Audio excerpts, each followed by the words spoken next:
Bueno, vamos a hacer los ejercicios de operaciones. Entonces dice, escribe los siguientes códigos y lee el error que te devuelve el compilador o el ambiente de ejecución. Después escribe el código correcto. Vamos a escribir entonces la función como está en el material.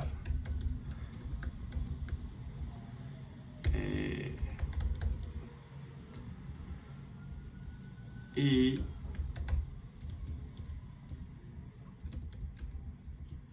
listo, entonces sí, una función que toma dos strings, los trata de multiplicar, devuelve un número entero.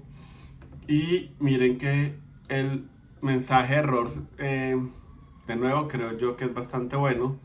Me está diciendo que los tipos de datos de los operadores no funcionan con el operador de multiplicación, ¿sí? Me dice el primer tipo es un string, el segundo dato es un string y esto no tiene sentido. Entonces, claro, si yo me pongo a leer, leo el mensaje, pues me doy cuenta como sí, multiplicar strings no tiene sentido, solamente hemos visto multiplicación de números. Ahora, una pregunta importante. ¿Cómo hago yo para saber si son enteros o son doubles? Los parámetros, digo. En un principio todos funcionarían en el sentido de que el error del compilador se iría, pero es claro que si retorno un entero, pues lo correcto sería multiplicar enteros, porque sabemos que cuando yo opero dos números enteros, pues el resultado es un número entero y efectivamente pues ya no está fallando, ya no está diciendo nada, ¿no? Miremos un momento que es interesante. ¿Qué pasa si yo le digo a esto que son doubles? Si yo digo como no, pues no estoy seguro. Entonces, hay un error porque cuando yo multiplico dos números doubles, entonces el resultado es double, pero yo estoy diciendo que quiero regresar un número entero. Por lo tanto, toda la parte decimal se está perdiendo. Entonces resulta que cuando yo trato de hacer eso, el compilador me regaña y me dice, ¿sí? Hay una conversión lossy, lo llaman acá, ¿sí? O sea, como en esa conversión se va a perder información al pasar de double a int, ¿no? Entonces, si bien la multiplicación podría haber sido de ambos tipos, digamos que la solución real sería int para que el retornar int no haya ningún problema. Listo, ejercicio número 1. Ahora int suma y de nuevo recibe dos enteros y retorna esto.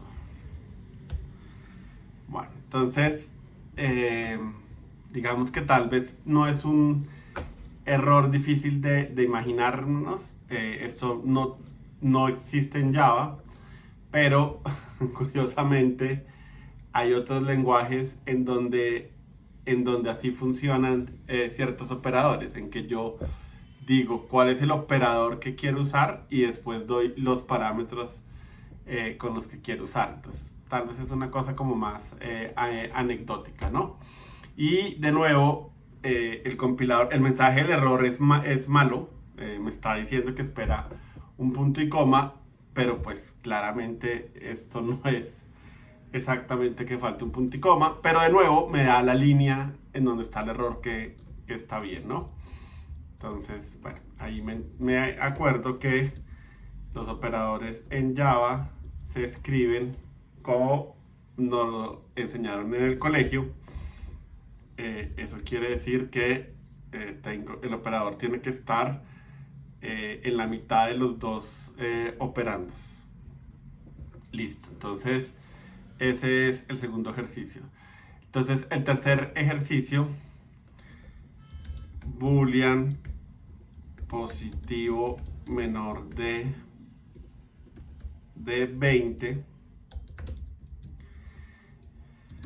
Y esto es una cosa que pasa usualmente mucho cuando uno está arrancando a programar, y es que uno habla como si fuera eh, como si fuera un amigo, ¿no? Entonces uno escribe código como si fuera un amigo. Entonces yo digo acá, claro, retorne que n sea mayor que 0 y menor que 20. Así lo digo yo en la vida, porque no lo puedo escribir. Y de nuevo, acuérdense que el compilador y el ambiente de ejecución son extraterrestres, y de verdad tengo que decirles todo de una manera más, como más clara, ¿no? Entonces, el problema, entonces, si ven, acá me dice illegal start of type.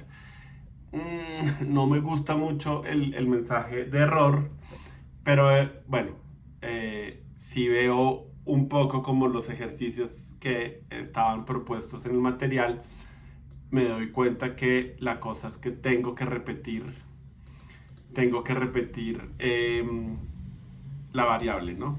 Entonces, a los extraterrestres hay que decirles retorne n mayor que 0 y n menor que 20, ¿sí? El compilador no puede asumir que estoy hablando de la misma variable o algo por el estilo. Entonces, de nuevo, los computadores son marcianos, por si acaso no lo sabía. Listo, ejercicios de codificación.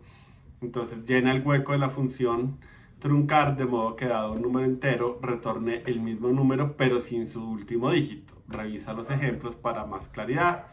Entonces truncado de 1, 2, 3 devuelve, truncado de 123 devuelve 12, de 456 devuelve 45, y efectivamente miren que le estoy como quitando el último dígito. Y aquí hay casos especiales. ¿Qué pasa cuando ya es algo de un solo dígito? Pues regreso 0, que sería más o menos tal vez lo que uno esperaría. Y truncado de 0 también es 0. Y bueno, pues esta es la plantilla que me dan para el número, ¿no? Entonces, int truncado, int n, return n. Y voy a poner algo mientras tanto. Obviamente esto no compilaría. No me acuerdo. Ah, sí, y me da 10. Eso no compilaría, pero pues lo voy a dejar acá, ¿no? Y acá tengo que poner algo. Entonces, ¿cómo abordaría yo este problema? Tengo un entero y estoy haciendo una operación sobre un entero, por lo tanto debería ser un operador numérico, ¿sí? Listo. Entonces, porque de hecho, otra vez, ¿no? Los únicos operadores que operan sobre enteros y devuelven un entero son los operadores numéricos. Los operadores relacionales devuelven un boolean. Entonces, a pesar de que toman números, pues no me retornan lo que yo quiero. Entonces, aquí tiene que ir un operador. Hay 5, podría disparar los 5 a ver qué votan, pero bueno, hay unos que uno podría desechar, ¿no? Más, pues suma, sería raro que hiciera eso. Multiplicar, restar, de nuevo, más o menos sabemos que quedaría división y módulo. Entonces, digamos que tratemos de pensar un poco en los dos. El operador división divide, pero de nuevo, ¿no?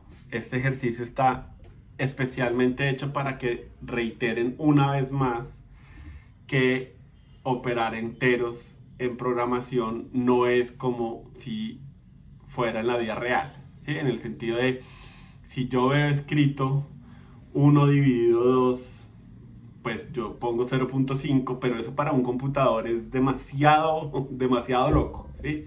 Para un computador, pues 1 es un entero, 2 es un entero, 0.5 es un double. Entonces sí, es como explota la cabeza del computador diciendo, tengo 2 enteros y de alguna manera mágica tengo que pasar a 0.5. Ahora, yo digo que es medio mágico, y el programa, o sea, los lenguajes de programación podrían haber he hecho algo para decir como, ok, compilador, dese cuenta que si usted termina una operación y va a perder información, entonces transforme eso y conviértalo en una variable double. Y hay lenguajes que dicen, ¿sabe qué? Yo no quiero distinciones, todos son números y usted verá cómo sí, cómo trata de sobrevivir con un solo tipo de dato que sea número. Entonces, diferentes lenguajes han hecho diferentes cosas. Java hace algo que me parece bien, y es que de nuevo, está bien que yo diga que algo es un entero y que yo diga que eso no debería tener decimales, y yo soy el que debería tener cuidado de cómo utilizo eso. Si yo divido dos números enteros, pues la parte decimal se va a perder. ¿Y qué pasa cuando yo divido por 10? Es como si corriera la coma a la izquierda, por lo tanto siempre me va a quedar un número decimal, y definitivamente al pasarlo a un entero, pues ese se perdería y efectivamente de alguna manera truncaría el número, ¿no? Entonces, truncado de 1, 2, 3 está haciendo lo que esperábamos, de 4, 5, 6 hace lo que esperábamos, de 9 devuelve 0, de 0 devuelve 0, ¿no? Entonces, como les digo, muy importante que se metan en la cabeza desde ya que la división de números enteros tiene cosas que pueden ser, que tal vez no esperamos y pueden conducir a errores. Y les digo de verdad, no se imaginan la cantidad de veces que esto me ha pasado, que algo no está funcionando y cuando lo voy a ver es como, pero uff, en serio es el mismo error. Son dos enteros que se están dividiendo y pues obviamente eso no va a dar el resultado que yo esperaría. Entonces, porfa, váyanselo grabando desde ya. Listo, último hueco. Se parece muchísimo a nuestra función anterior. Return n y algo 10, y ahí cerraríamos, ¿no? Entonces de nuevo, ¿qué más podíamos poner? Y pues hemos racionalizado todo, o sea, suma, resta, multiplicación, y decidimos que no tendrían por qué tener un comportamiento raro. Ya hicimos división, entonces ahora hagamos módulo. Y de nuevo, ¿no? Un poco de la misma razón. Cuando yo divido por 10, corro la coma hacia la izquierda, el residuo es literalmente ese último dígito. Entonces, hace una cosa que tal vez no esperábamos, y es devolver el último dígito de un número, ¿no? ¿Para qué sirve saber el último dígito de un número? Para muchas cosas, la verdad. Entonces, está bien que lo tengamos en cuenta. Para algo podría servirnos en el futuro. 4, 5, 6 devuelve 6, de 9 devuelve 9, de 0 devuelve 0. Entonces, sí, dividir por 10, acuérdense que trunca, y si alguna vez tienen que truncar, traten de crear una función que se llame truncado, para que si utilizan esta operación sea muy claro qué es lo que están tratando de lograr, y si quieren sacar el último dígito de un número, hagan una función que se llame último dígito, para que sea muy fácil saber qué era lo que ustedes estaban tratando de hacer, ¿no? Listo. Y 2.6 llena los huecos para crear una función que, dado un número entero, devuelva verdadero si el número está dentro del rango de 0 a 9, y falso de lo contrario. Revisa los ejemplos para más claridad, ¿no? Entonces, básicamente tenemos una función que hace algo único dígito. ¿Se llama único dígito o es único dígito? Muy bien. Recibe un n, return, y listo. Claramente los huecos están en los operadores. Entonces n algo 0, algo, n algo 10. Sí, efectivamente, y punto y coma.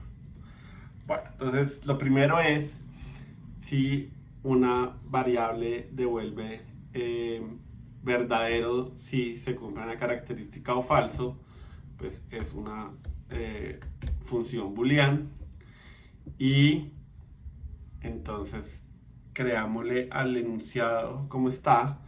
Entonces dice que sea mayor o igual que 0 para que efectivamente estoy validando, pues sí, que esté en la línea menor de los números que tienen un único dígito, y para que verifique tanto este predicado como este predicado. Y acá entonces 10 ya es un número que tiene dos dígitos, entonces no puedo poner menor o igual porque 10 sería válido, entonces debería ser menor, ¿no? ¿Por qué no es un i? Entonces acuérdense que con un i, con que alguno de los dos predicados sea verdadero es suficiente. Entonces, por ejemplo, si hiciéramos un i, cualquier número menor de 10, no, al revés, con que esto sea verdadero, ya devolvería verdadero si fuera un i, ¿no? Entonces, pues obviamente cualquier número mayor o igual que 0 devolvería verdadero, pero pues no es cierto, ¿no? Necesitamos que específicamente devuelva solo verdadero si tiene un solo dígito. Tal vez veámoslo para que sea un poco más claro. 1, 2, 3, etcétera, etcétera. 9, 10 ya sería el primero que falla. 11, 80. Entonces, ahí está funcionando bien. Entonces, ahora de nuevo, pongámosle un O a esto, a ver qué hace. Entonces, único dígito. Entonces, aparentemente está funcionando, pero cuando yo llegue a 10, como les digo, pues todo está devolviendo verdadero. Y eso puede ser raro porque yo aquí veo que efectivamente estoy validando, parecería que estoy validando n menor que 10. Pero eso es lo importante de tener en cuenta cuando usan operadores lógicos. El operador lógico, entonces, si él con una sola operación puede saber cuál es el valor a retornar, él no verifica la otra, no verifica esto, ¿sí? Y bueno, y por la característica de así lo calificara, pues daría verdadero, ¿no? Entonces,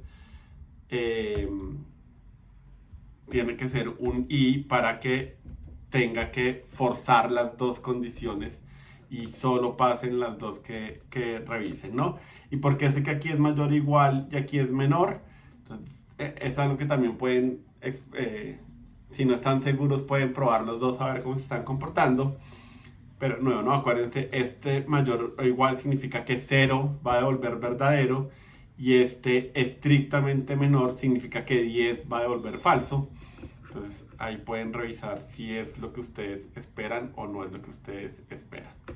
Bueno, llena los huecos para crear una función que, dado un número entero, devuelva el string no negativo si es positivo o 0, o negativo el string, ¿no?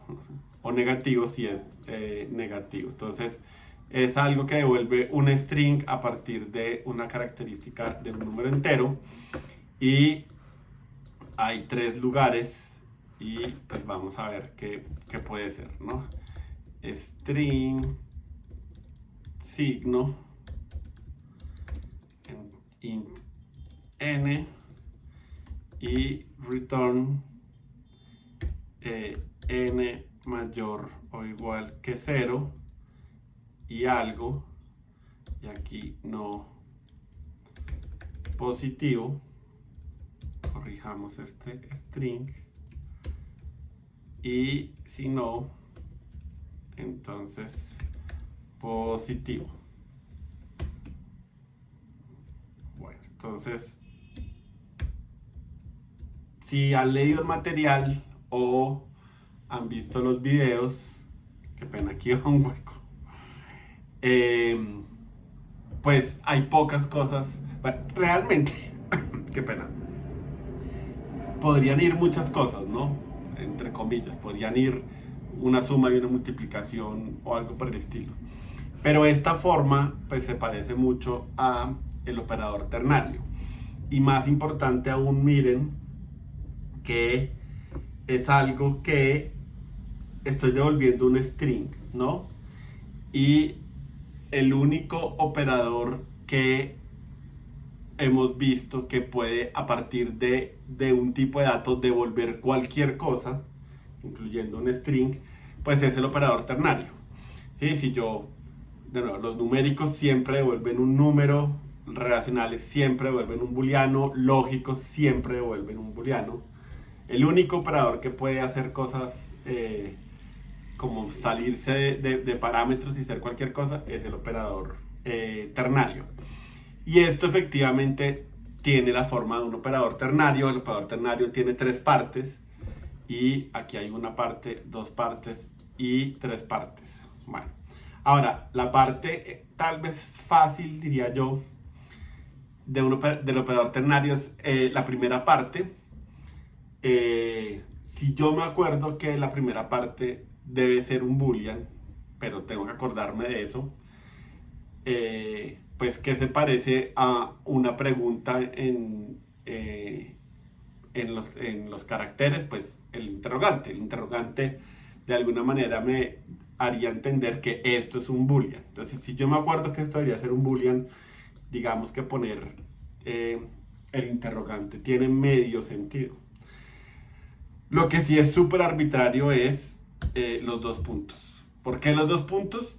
Porque la persona que se inventó ese operador le parecía que los 2 puntos era una buena idea. Me aburrí de borrar todo eso y más bien que me lance un error y me tomo la molestia de hacer los llamados. Sí, entonces, bueno, ahí efectivamente vemos que está funcionando y realmente, como les digo, no hay una manera fácil de acordarse cómo se escribe el operador ternario. Por lo menos yo no la he descubierto. Lo que sí sé es que con la práctica se vuelve fácil como acordarse. Y les reitero una vez más, yo siento que este operador es que permite escribir código mucho más conciso que si yo tratara de hacer algo parecido de otra manera. Entonces sí, a mí me parece, ¿verdad?, que hay código que gracias al operador ternario se puede escribir muy fácil. O sea, se puede escribir muy, muy fácil de leer, ¿sí? Es fácil escribir algo y que otra persona lo pueda entender. Entonces, me parece muy importante que aprendan. El operador ternario es una de esas joyas perdidas. Listo, escribe una función spar que verifique si un número es par. Un número es par si es múltiplo de 2. Lo más importante de ese ejercicio es esta nota. Recuerda las funciones que introdujimos en este capítulo y mira si hay una que puedes reutilizar para este ejemplo. Quiero reiterarles algo que ya les había dicho. Una de las cualidades más importantes para mí de un programador es una persona que, así yo no le diga, trate de coger un problema y partirlo en diferentes funciones más pequeñas, ¿sí? Eso no tiene que ser algo que a mí me manden a hacer, sino es como una habilidad que yo tengo que ir desarrollando, ¿sí? Como en la medida que voy haciendo ejercicios y trabajo en proyectos personales o proyectos en una empresa, trabajo solo, trabajo en un equipo, esa es sí, es como un instinto que uno tiene que tener de decir, "Mm, esto yo creo que puedo partirlo en más funciones". Entonces, claro, la versión fácil, entre comillas, de hacer esto sería y retornar n módulo 2 igual a 0, y ya habíamos visto que esa es la manera de saber, de preguntar por múltiplos. El enunciado me dice que claramente un número par es múltiplo de 2 y esto es así. Y efectivamente, si yo llamo esto, pues me está dando los resultados, ¿no? Entonces, uno podría quedarse con, listo, ya acabé, pero no. Yo siento que la señal de un excelente programador es no decir acabé. Listo, ya funciona, eso es cierto. Antes de que yo sienta que acabé, debería ir a preguntarme, ¿y qué pasa si lo puedo hacer mejor? ¿Sí? ¿Cómo podría hacer mi código más expresivo? Eh, sí, más expresivo realmente. Esa es la única consideración importante que creo que hay que tener en este momento, ¿no? Obviamente hay gente que les va a decir que el tema del desempeño del código es importante en este punto. Yo creo que el desempeño del código, el desempeño del código es engañoso, ¿sí? Entonces a veces uno cree que eh, está haciendo el código más rápido, y después cuando uno lo ejecuta resulta que el cambio es más lento. Entonces, para hacer cambios en aras del desempeño, hay que tener una herramienta que me ayude a medir el desempeño de mi código, y como les digo, en este momento pues estamos lejos de eso. Esas son consideraciones para otras cosas. Entonces, mi responsabilidad como programador es, ya funciona, pero quiero saber si lo puedo hacer más legible. Entonces, de nuevo, esto es horrible, ¿sí? Se los dice a alguien que tiene experiencia en programación. Eso es horrible. No hay nada en esa línea de código que sea fácil de entender que estoy hallando si n es múltiplo de 2. Nada. Entonces alguien me podría decir como, ay, pues Carlos, es que desde la universidad no lo enseñan, o en un bootcamp como este no lo enseñan, ya se vuelve natural. Como les digo, cambien, o sea, sean conscientes de cuando algo es, eh, cuando algo es cotidiano, ¿sí? Cuando algo es familiar y cuando algo realmente es legible. Entonces, de nuevo, esto es horrible. La única manera de que sea menos horrible es saquemos la idea subyacente que hay ahí y hagámoslo una función. Y como el material lo dice, ustedes ya habían hecho una función así. Yo estoy empezando una sesión nueva, entonces me toca reescribirla. Espero que a ustedes no les toque reescribirla, sino que utilicen la que ya existía. Pero si no la tienen, vuelvan a escribirla, ¿sí? Pero sí quiero dejarles la idea de, es muy importante que no se acostumbren a, es que como eso es familiar, como así me lo enseñaron, como, no está bien, ¿sí? Entonces, listo. Efectivamente, tengo mi función múltiplo que ya había probado. Entonces ahora, ¿por qué esto es menos feo que lo que está allá? Porque yo veo esto y me parece feo, pero después veo el nombre que le estoy dando y ya no es tan feo. Entonces ahora, claro, esta cosa fea, de la cual ni me quiero acordar, realmente es simplemente una función para hallar cuando algo es múltiplo de otro. Fin, ¿sí? Acá obviamente está la historia de, tengo que acordarme qué es el operador, y después tengo que acordarme por qué 2 es importante. Y de nuevo, puede ser que ya sea familiar para todos nosotros. No, ay. Puede ser que ya sea familiar para todos nosotros, pero no significa que sea fácil de leer. Aparentemente perdí la implementación de SPAR, entonces volvamos a escribirla, pero ahora ya puedo llamar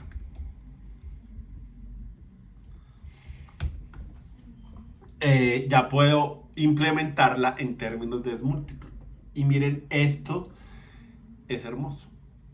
No hay ninguna persona que hable español que yo le pregunte si ser par tiene que ver algo con ser múltiplo de 2 y lea esto y no me sepa responder. Está ahí, ¿sí? Es par, es ser múltiplo de 2. En cambio, cualquier persona que lea español no me puede decir lo mismo de acá. Y de nuevo, ustedes pueden decir que estoy siendo muy cansón, pero de verdad, créanme que estas cosas son importantes y pasan. Y voy a seguir hablando un poco de esto, pero sigamos con el siguiente. Escribe una función es impar que verifique si un número es impar y me dice que un número es impar si no es par. Entonces supongamos que a ustedes se les olvidó que esta función existía y la escribieron así.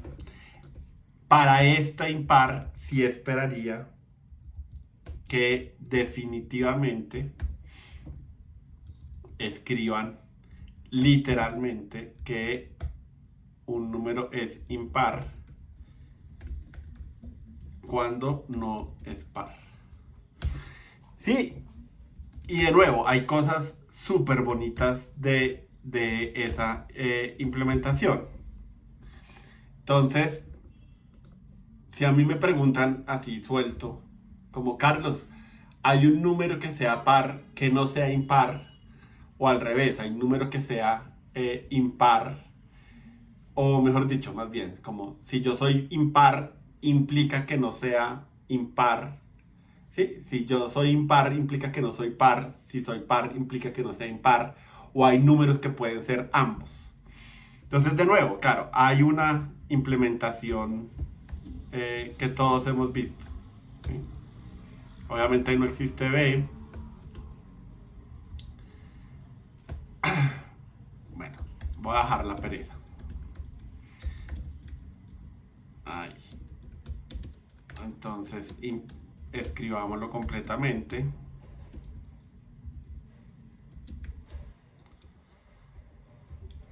Ay, ¿y yo qué hice? Escribía. Porque obviamente cuando uno está de afán escribe mal. Bueno, entonces, sí, la implementación que todo el mundo hace usualmente es esta. Entonces yo le puedo preguntar a alguien, listo, dime si hay un número que sea par y también sea impar, o si ser par implícitamente dice que no es impar. Y de nuevo, acá no hay nada que lo diga claramente. Claro, si yo sé algo de matemáticas y sé cómo funcionan la parte de los residuos, seguramente puedo saber y pensarlo mucho y decir sí, que obviamente o soy par o soy impar. Pero de nuevo, esto es muchísimo más claro, ¿sí? De ahí todo se lee fácilmente. Entonces, eh, es muy importante que se metan en el hábito de tratar de, primero, si ya existen funciones que escribieron, reutilícenlas. Eso también es súper importante, ¿no? Si ya existe una función que haga algo, no vuelvan a escribir una función para hacer lo mismo. Y escribir esto para pares es eso, es volver a escribir algo que ya estaba escrito. Listo, entonces una función que haga la diferencia de cuadrados. Entonces, diferencia de cuadrados int a, int b, y no lo leímos, pero escribe una función diferencia de cuadrados y devuelva el resultado de a a la 2 y b a la 2. Esto se supone que iba a ser un exponente, en algún momento se cambió, pero por el nombre podrían darse cuenta. Y a por a menos b por b. Listo. Y diferencia de cuadrados 25. Ay, no, mentiras. 5 y 4. Da 9 y efectivamente eso es lo que yo esperaría. Y el otro ejemplo es 1 y 1 o 3 y 2 realmente. Entonces 3 y 2 y 1 y 1. Perfecto. Recuerden de nuevo, siempre que ustedes se pregunten qué operación va a ser primero, pónganle paréntesis. De nuevo, esa idea de que los buenos programadores no usan paréntesis, eso ya está mandado a recoger, no le crean a nadie. Listo, escribe una función tercer ángulo que tome dos doubles que representan la medida de dos ángulos de un triángulo y devuelva la medida del tercero. Los tres ángulos de un triángulo suman 180, por lo que si restas la suma de dos ángulos a 180, deberías obtener el tercer ángulo. Entonces, la fórmula me la dan ahí. Entonces, en el mundo de los ángulos, usualmente uno los llama por el nombre de letras griegas. Entonces, alfa y beta. Y la operación me la están dando, ¿no? Entonces 180 y muy importante, el material dice 180.0, para no dejar ambigüedades, escriban 180.0, ya hablamos un poquito de esto, y alfa más beta. Y de nuevo, este es uno de los casos en que si yo no uso paréntesis, nada va a pasar, el resultado es el que yo espero. Pero de nuevo, esto siento que hace el código mucho más sencillo de entender porque todo el mundo sabe que el orden es de una cierta manera y se acomoda como la descripción de tercer ángulo. Entonces yo creo que es importante eso. Entonces 60 debería dar 60 y 90 45 debería dar 45. Si funcionan estos casos, es raro que haya una cosa escondida para un código tan sencillo. Bueno, entonces ahora retomemos a qué pasa si yo hago esto. Nadie se está quejando, el compilador me dice que está bien.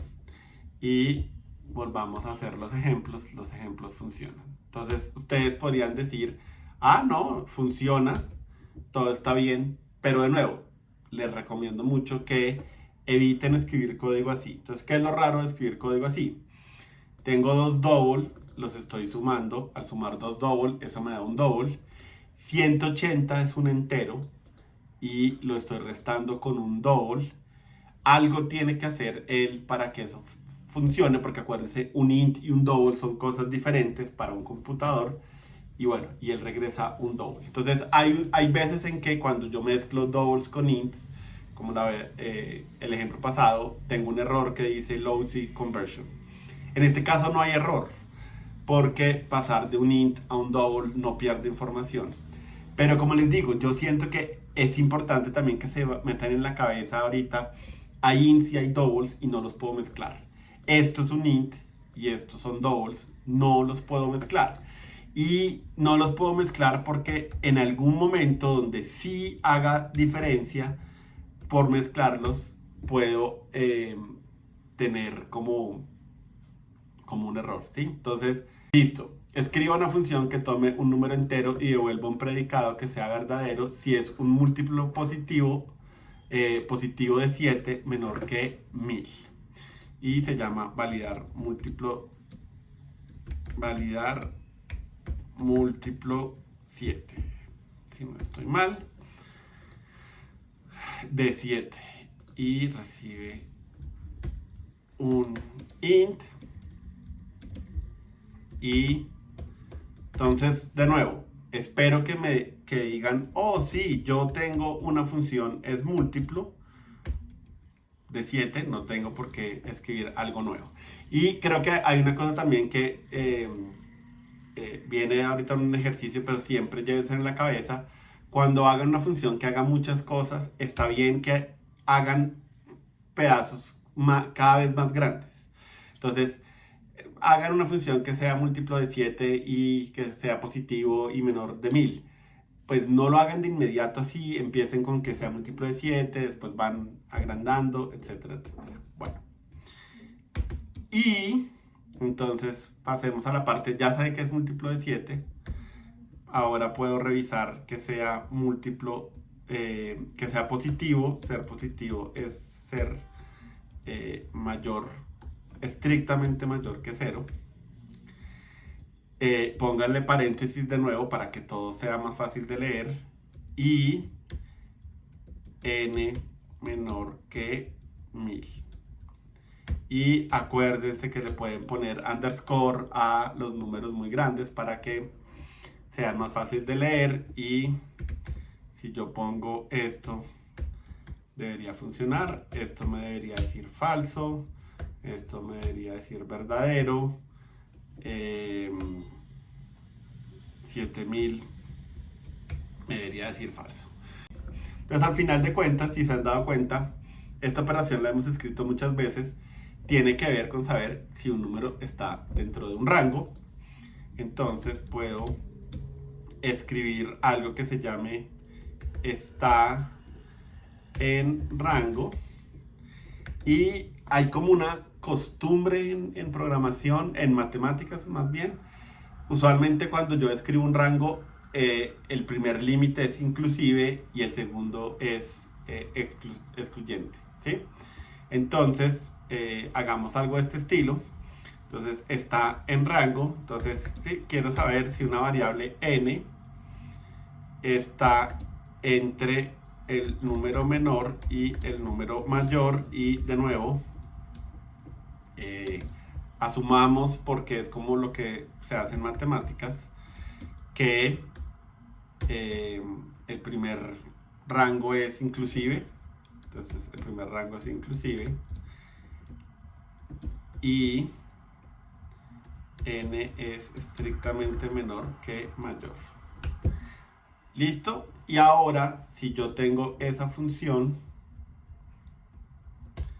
entonces puedo hacer aquí, está en rango. Y paso n, y cuál es el número menor inclusive que quiero que esté dentro del rango de n, sería 1. Y para el otro lado sería 1000. Y volvamos a llamar los ejemplos de esto. Entonces, menos 7 es falso, 7 es verdadero, 700 es verdadero, 1000 es falso, 7000 es falso. Bueno, y por último, escribe una función validar que tome 3 números enteros, inicio, mitad y tamaño, y retorne verdadero si inicio es mayor o igual a 0, que inicio es menor que mitad y mitad es menor que tamaño. Entonces, pues vamos a hacer eso mismo. Valida, sí. Entonces, ¿cómo los estaban llamando? Los estaban llamando inicio, mitad y tamaño. Ya. Entonces, inicio, mitad y tamaño.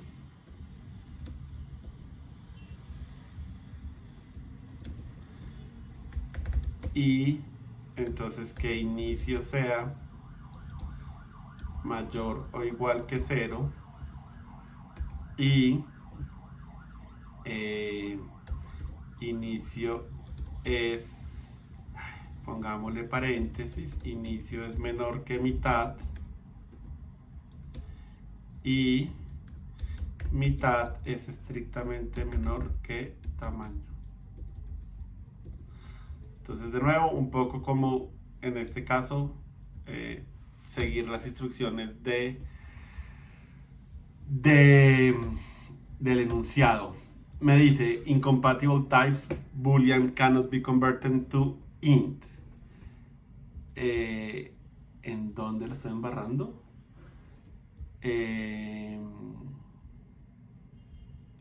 Ve, y obviamente ustedes que están viendo este video me van a decir que ya vieron el error. Pero entonces es un poco lo que les digo.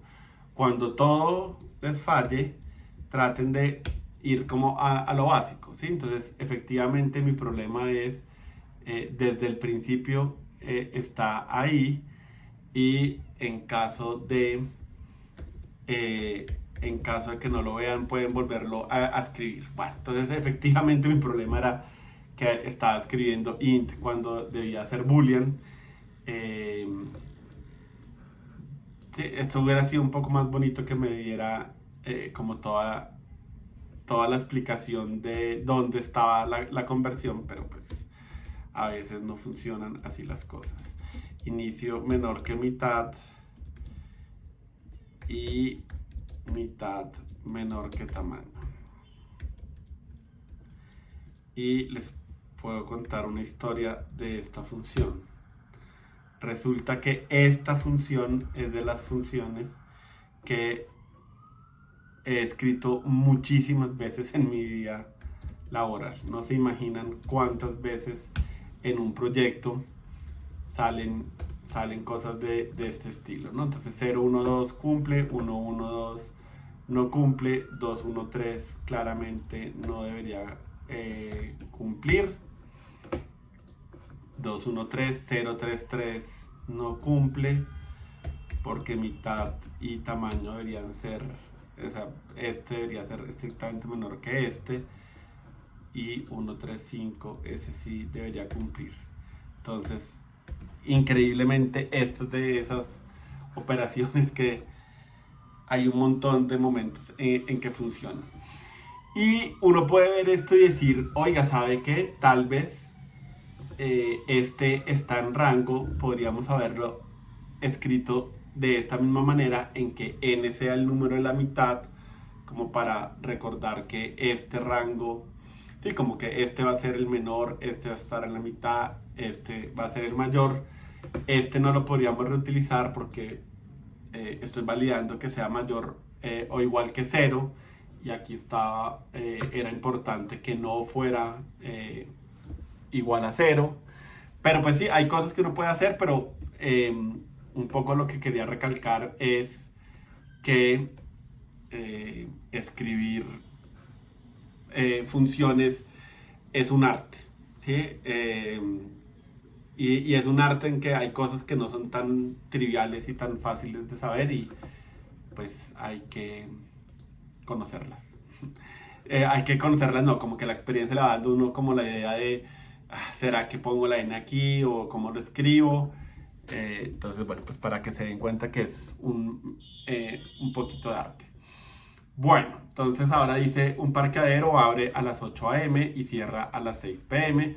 Su sistema de cobro es el siguiente: el usuario paga 10 pesos por cada minuto de parqueo, pero tiene 10 lo que sea, ¿no? Realmente, 10 pesos o 10 lo que sea. Pero tiene un cobro mínimo de 100 pesos y tiene un cobro máximo de 3.000. Hace una función cobro que retorna un número double, siendo el cobro a un usuario dado un número entero que representa los minutos que estuvo su vehículo en el parqueadero. Para hacer esta función puedes utilizar estos dos métodos de la clase math. Entonces, como les conté, muy importante que ustedes se acostumbren a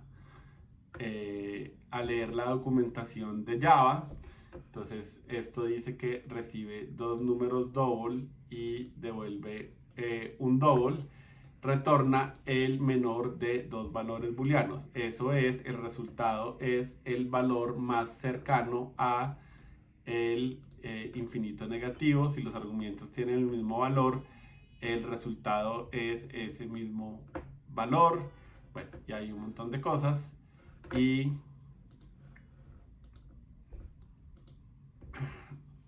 acá pues me dice max y básicamente me dice lo mismo, ¿no? Entonces, de nuevo, era muy importante para nosotros poner un ejercicio que los obligara a ir a la documentación y, como les digo, familiarícense con eso.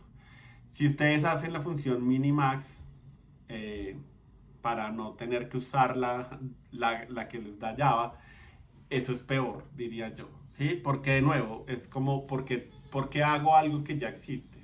Entonces, y es muy importante que ustedes se acostumbren a saber qué tiene Java, qué les ofrece Java, que ya existe en Java para esto. ¿Mm? Y bueno, aquí hay unos ejemplos y les dice que efectivamente traten de hacerla por pasos. Entonces, algo que primero haga, que calcule el valor del tiempo sin importar, o sea, el valor del cobro sin importar estas reglas de menor y mayor. Y después algo que agregue funcionalidad para menor y algo para funcionalidad de mayor. ¿Cuál es la firma de mi función? ¿No? Acuérdese siempre de la firma de mi función. Entonces, mi función de regresa un double porque los precios son de tipo double y cobro, y el enunciado dice que debo retornar, debo recibir los minutos que estuvo el carro en el parqueadero. Si yo no tuviera esa información, entonces de nuevo siempre pregúntense como, ok, voy a calcular el cobro a un carro en un parqueadero, ¿qué información es la que necesito para, para calcular esto? ¿Sí? ¿Cuál es la información que me haría falta? A veces yo siento que puede ser útil, piensen ustedes como seres humanos, ¿no? Si yo los contrato a ustedes para que yo les diga, para que ustedes les cobren a las personas, entonces pregúntense como, ok, si yo hiciera ese trabajo, ¿qué necesitaría para hacer ese trabajo? Entonces, pues necesito la cantidad de minutos que estuvo un carro, porque si no, ¿cómo voy a saber qué cobrarles? Y eh, como estábamos haciendo, eh, como estábamos haciendo la primera iteración, está bien que retorne cualquier cosa, ¿sí? En el caso de double, seguramente 0 es la cosa más sencilla de retornar. En el caso de boolean, falso. En el caso de un entero, también que regrese 0. En el caso de un string, que regrese un string vacío, ¿sí? Pero por lo menos que ustedes digan como yo ya soy capaz de, o sea, ¿sí? La función ya la puedo llamar. Entonces, obviamente no regresa lo correcto, pero al menos estoy avanzando. Ya tiene como un cascarón. Bueno, entonces ahora sí me dicen que cobro 10 de la moneda local por minuto. Entonces esto debería ser suficiente y efectivamente, si yo me quedo un minuto me cobra 10, 2 minutos me cobra 20, 10 minutos me cobra 100, y si yo me quedo 1000 minutos me cobra 10.000, que ya sabemos que esto está mal, esto también está mal, pero de nuevo, ¿no? Ya tenemos una función que hace algo. Listo, ahora sí viene la parte divertida. Entonces me dicen que tengo que agregarle funcionalidad eh, que lo mínimo que me cobre sean 100 de la moneda local, ¿no? Entonces, una de las cosas que me gusta mucho de JShell es que efectivamente me permite experimentar. Entonces, vamos a experimentar un poco cómo funciona, y efectivamente, dados dos valores, pues él me devuelve el valor sin importar el orden en que estén. Entonces, ¿qué es la historia, no? La historia es, tengo dos posibles valores para cobrarle a el usuario. Entonces, o le cobro la tarifa, los 10 de la moneda local por minuto, o le cobro el mínimo, que son 100 de la moneda local. Bueno, entonces, sí, tengo dos valores. Entonces tengo la tarifa mínima y tengo el cobro real por valores. y tengo que devolver uno de esos dos valores, sabiendo que ¿sí? Nunca puedo devolver algo que sea menor que ese 100. Entonces, efectivamente, max me permite hacer eso. Entonces, debería cumplir mis propias sugerencias, ¿no? Siempre usen las teclas para llegar a cómo lo habían escrito antes. Listo, entonces voy a llamar a max y tengo entonces eso. ¿Sí? Por un lado, la tarifa mínima y por otro lado, tengo los 10 pesos por minuto.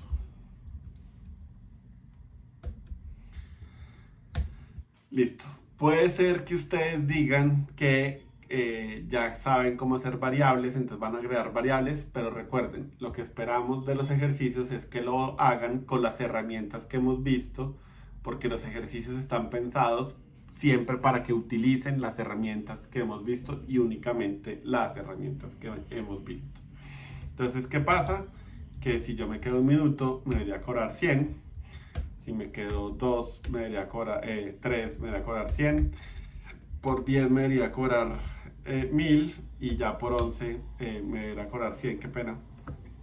Por 11 pues ya ahí sí empieza a subir. Entonces, efectivamente, ¿sí? Como habíamos visto en la sesión teórica, yo puedo utilizar cualquier cosa que devuelva un valor cuando estoy llamando a una función. Entonces, pues el operador de multiplicación devuelve un valor, por lo tanto puedo usar esa operación dentro de los paréntesis del llamado a la función max.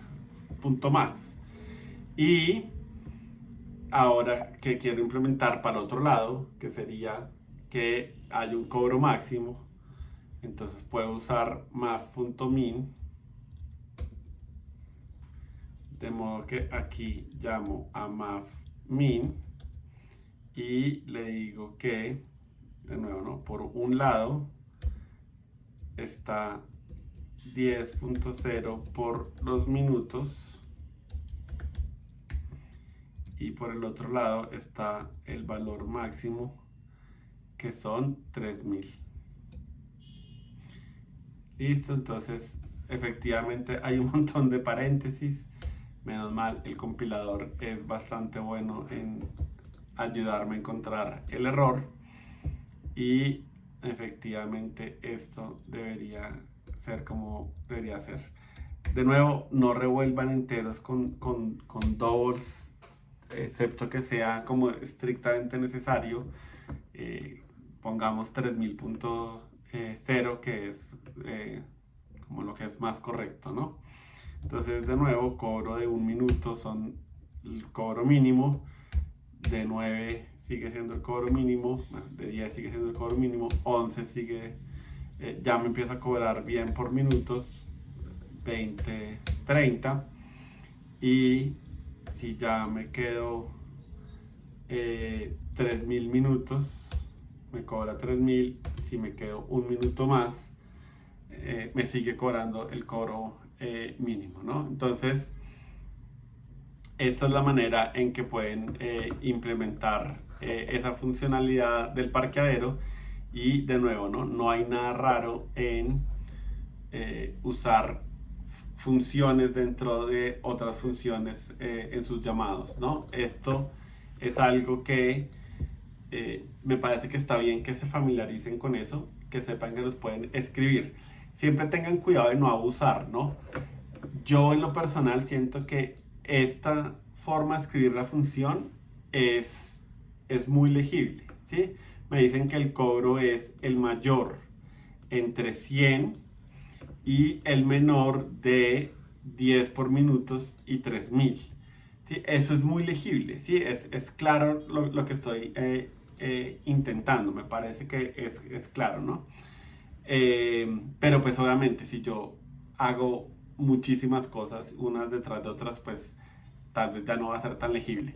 Entre otras cosas, parte de lo que lo hace legible es el nombre que tienen las funciones, ¿sí? Entonces, de nuevo, yo puedo leer de alguna manera como qué es el cobro, ¿sí? Es el máximo de Si el nombre fuera otro, pues tal vez ya no sería tan fácil de entender. Y miren que de nuevo, volviendo a nuestra historia de cómo pongo los parámetros, cuál es el orden de los parámetros, también creo que hay algo que uno puede decir sobre el orden de los argumentos. Entonces, yo siento que si yo cambiara el orden de estos argumentos, qué pena, esto es n 10.0 por minutos. Y esperen a ver si me descaché. Entonces, este paréntesis, este paréntesis, este paréntesis, este paréntesis, debe faltar un paréntesis. Listo. Entonces, de nuevo, esto debe funcionar.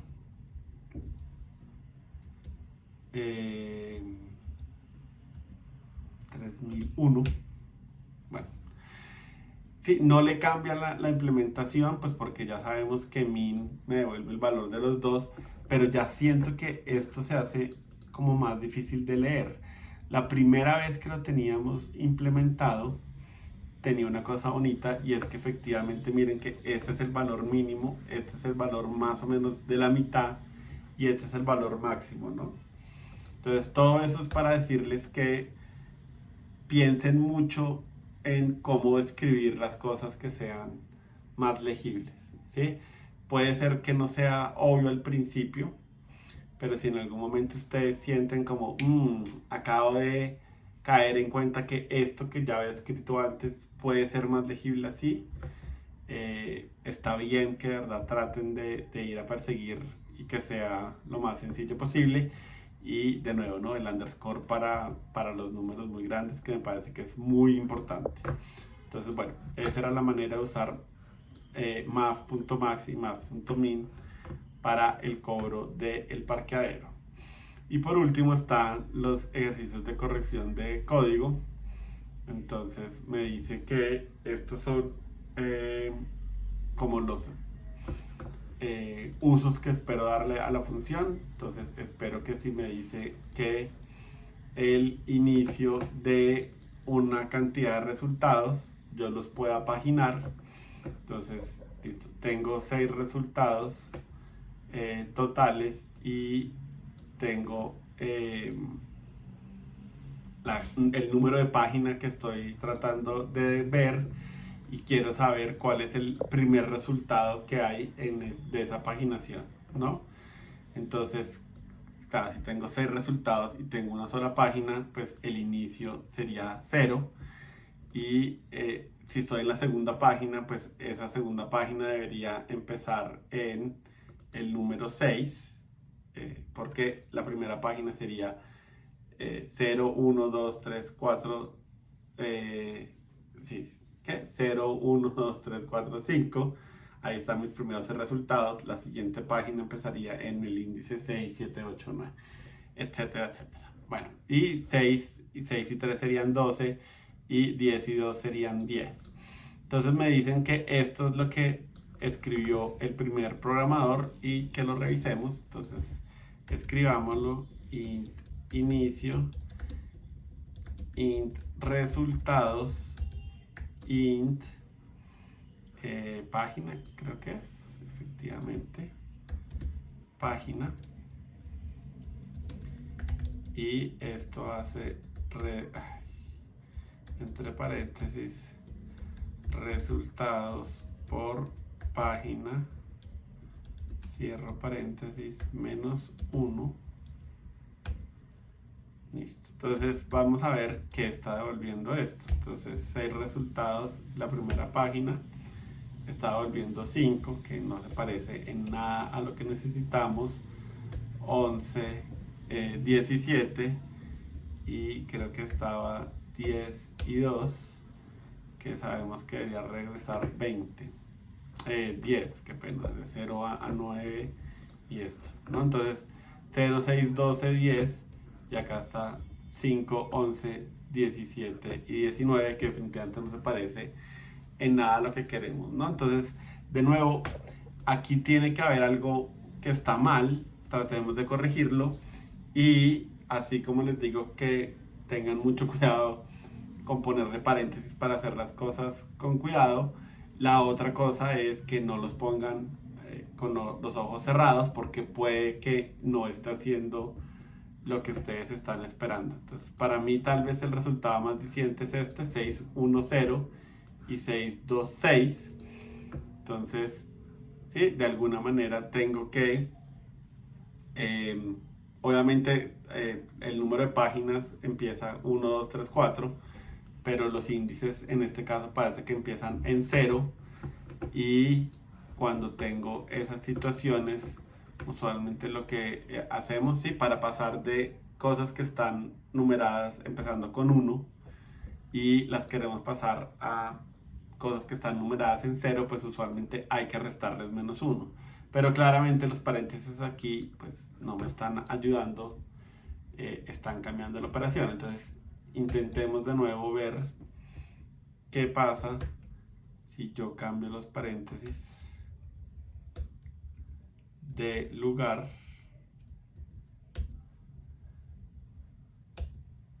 y efectivamente parece que ese era el problema. Uy, estoy haciéndolo eso. Entonces 6.1 es 0, 6.12 debería ser 6 y 6.3 debería ser 12 y 10.2 debería devolver 10, efectivamente, ¿no? Entonces, de nuevo, siempre que traten de corregir una expresión que tiene paréntesis, yo creo que lo primero que deben revisar es si los paréntesis quedaron puestos donde realmente deberían ser, o no, porque puede pasar que pusieron los paréntesis sin pensar muy bien dónde deberían ir. Entonces, esa era la intención del ejercicio, como que se dieran cuenta que los paréntesis pueden estar mal puestos, pero definitivamente, bueno, les digo, les recomiendo que pongan paréntesis definitivamente para hacer el código más legible.